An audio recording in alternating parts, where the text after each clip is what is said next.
చెప్తారు కానీ అయితే అవన్నీ కూడా నమ్మకూడదు. ఏంటంటే దేవుని యొక్క సువార్త వాక్యము ద్వారానే మనము పిలువబడితమని మనము తెలుసుకోవాలి. కాబట్టి దేవుడు మనలను కొన్ని పద్ధతుల్లో పిలుస్తుంటాడా? ఇప్పుడు మోసేను ఏ విధంగా పిలిచిండు? మోసేను ఆయన వాక్కు ద్వారా ఆయన పిలిచినట్టుగా మనము చూస్తుంటాము. తర్వాత సౌలుగా ఉన్నప్పుడు యేసుక్రీస్తు పిలుస్తాడా? తర్వాత ఇప్పుడు మనం ఎక్కడ అప్పుడు దేవుడు ఎలా పిలిచేవాడు? స్వయంగా శబ్ద రూపంలో ఆయన పిలిచేవాడు. ఇప్పుడైతే ఎలా పిలిచేవాడు? వాక్యము ద్వారా, మనకు గ్రంథము ద్వారా దేవుడు మనల్ని పిలుస్తాడు. అయితే పురాతన కాలంలో పూర్వం వచ్చేసి దేవుడు అబ్రాహామును ఎలా పిలిచిండు? స్వయంగానే పిలిచిండు. ఆ పిలుపునకు ఆయన ఏమన్నాడు? లోబడినట్టుగా మనం చూస్తాము. మోసే విధంగా పిలిచిండు. ఇలాగ మనము మొదటగా అనాది కాలంలో దేవుడు ఏం చేసినట్ట? ముఖాముఖిగా శబ్ద రూపంలో ఇలాగా పిలిచినటువంటి దేవుడు ఇప్పుడైతే సువార్త ద్వారా, సువార్త అంటే వాక్యము ద్వారా మనల్ని కూడా దేవుని దగ్గరికి పిలుస్తూ ఉన్నాడు. కాబట్టి ఇక్కడ అందుకే ఆయన మనలను రకరకాల పద్ధతుల్లో దేవుడు పిలుస్తూ ఉంటాడు. రోమా పత్రిక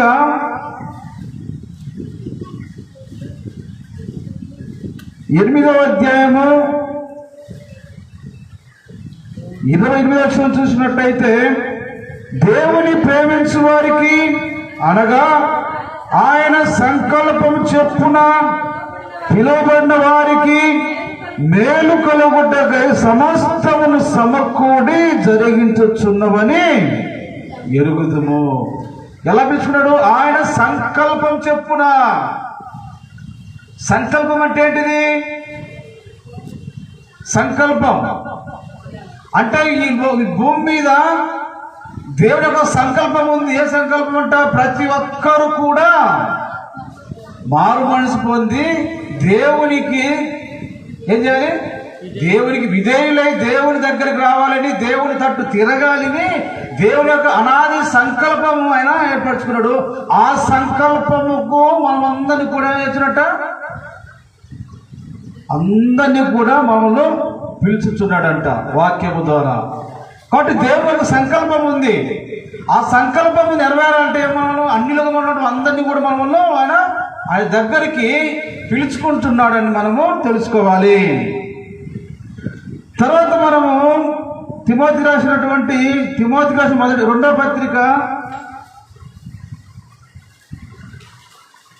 పత్రిక 1వ అధ్యాయము 9 నుంచి మనం చూసినట్టయితే, మన క్రియలను బట్టి కాక తన స్వకీయ సంకల్పం బట్టి అనాది కాలమునే క్రీస్తు యేసునందు మనకు అనుగ్రహింపబడినవి, క్రీస్తు యేసును మన రక్షకుని ప్రత్యక్షత వలన బయలుపరచబడిన తన కృపను బట్టి మనల్ని రక్షించి పరిశుద్ధమైన పిలుపుతో ఆయన మనలను చూడు. అంటే అనాది కాలంలోనే జగతి పునాది వేయబడక మునిపే ఏం చేశాడంటే మనం అందరినీ కూడా రక్షించి పరిశుద్ధమైనటువంటి పిలుపుతో ఆయన మనలను పిలిచాను. కాబట్టి దేవుడు మనల్ని ఆయన దగ్గరికి ఏం చేస్తాడు? మనల్ని అందరినీ కూడా పిలుస్తూ ఉన్నాడు. కాబట్టి దేవుని యొక్క వాక్యము ద్వారా ఆయన దగ్గరికి మనందరినీ కూడా పిలుచుకుంటూ ఉన్నాడు. అయితే ఎవరైతే ఆయన వాక్యం విని ఏం చేస్తాడు? ఆయన దగ్గరికి రావటానికి ఏం చేస్తాడు? ఆయనైతే పిలుస్తున్నాడు, వాక్యం ద్వారా పిలుస్తున్నాడు, అనేక సందర్భంలో పిలుస్తున్నాడు. అనేక రకాలుగా పిలుస్తూ ఉన్నాడు. కానీ అయితే ఆ పిలుపునకు మనుషులు అనే వాళ్ళు ఏం చేస్తారట? చెవి ఎక్కకుండా ఆయన మాటను ప్రక్కన పెట్టున్నట్టుగా మనము చూస్తున్నాము.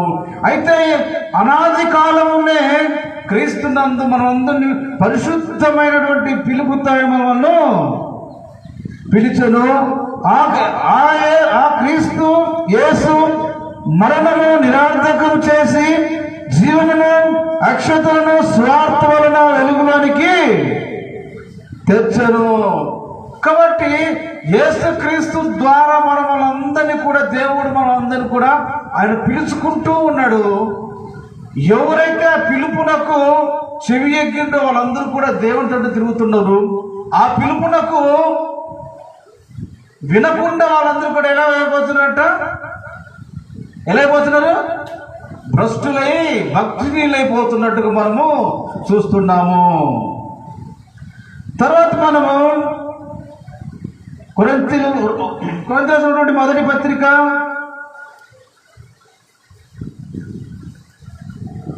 1వ అధ్యాయము